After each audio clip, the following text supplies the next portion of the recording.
আজকে কথা বলবো ভারতের এবং হিন্দু ধর্মের গর্ব এমন একজন ধর্মগুরুকে নিয়ে, যাকে স্বয়ং প্রেমানন্দজি মহারাজও নিজের গুরু বলে মনে করেন।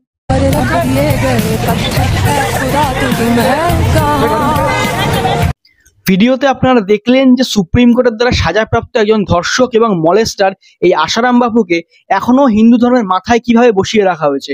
সে শুধুমাত্র একজন নাবালিকাকেই ধর্ষণ করেনি, নিজের ছেলের সাথে মিলে তাদেরই একজন শিষ্যাকেও ধর্ষণ করেছে এবং অন্যান্য কিছু শিষ্যারাও তার উপর মলেস্টেশনের চার্জেস লাগিয়েছে।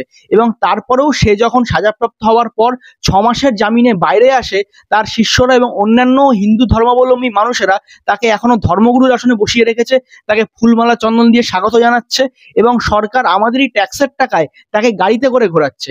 তো একজন ভারতীয় এবং হিন্দু হিসাবে কতটা গর্বের সেটা আপনারাই বিচার করুন।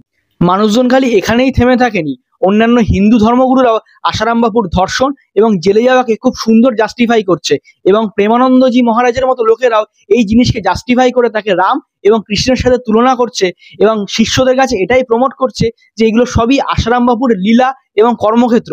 এখানে তাকে অসম্মান করার কোনো জায়গা নেই। कि आसाराम मेरे राम है, मेरे ठाकुर है। जेल में तो क्या, जेल में तो ठाकुर भी पैदा हुआ था, मेरे लिए वो भगवान है। তাছাড়াও এরকম আসারাম বাপুর মতো অনেক ধর্মগুরুই কোনো না কোনো সময়ে কোনো না কোনো পলিটিক্যাল পার্টিকে সাহায্য করে এসছে, তা টাকা পয়সার লেনদেন থেকে হোক বা শিষ্যদের মাঝে পলিটিক্যাল প্রোপাগান্ডা ছড়িয়ে বা ধর্মের নামে মানুষকে বোকা বানিয়ে কোনো না কোনো পার্টিকুলার দলের ভোট ব্যাংকে পরিণত করা।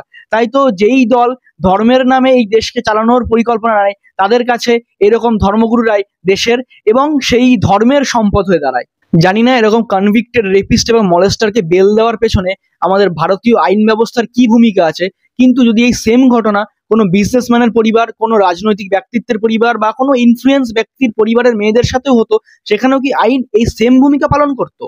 এবং এই ধর্মগুরু এবং পলিটিক্যাল পার্টিগুলো জনগণকে এমনভাবে ব্রেন ওয়াশ করে যে আসারাম বাপু এবং রাম রহিমের মতো ধর্ষকরা জামিনে বেরিয়ে এলে আমাদের আনন্দ হয়।